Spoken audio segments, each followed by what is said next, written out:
Ready to ditch the jarred sauce and whip up a restaurant-worthy chicken Alfredo right in your kitchen. Using simple ingredients you can grab at Walmart.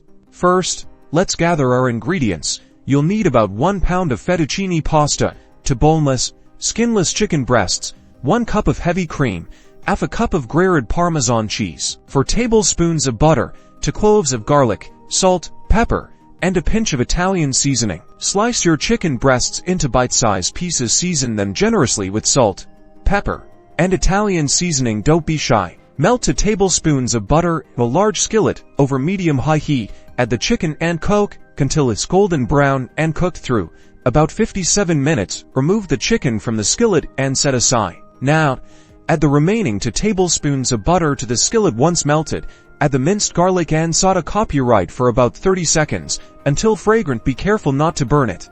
Pour in the heavy cream and bring to a simmer, stirring constantly. Reduce the heat to low and gradually add the Parmesan cheese, stirring continuously until the cheese is melted and the sauce is smooth and creamy. Return the cooked chicken to the skillet and stir to coat it evenly with the Alfredo sauce. While you are working on the sauce, you should have cooked your fettuccine pasta according to package directions. Now, drain the pasta and add it directly to the skillet with the chicken Alfredo sauce. Toss to combine, ensuring every strand is coated in that delicious creaminess. Serve immediately and garnish with fresh parsley and an extra sprinkle of Parmesan cheese. If desired, enjoy your easy and delicious homemade chicken Alfredo.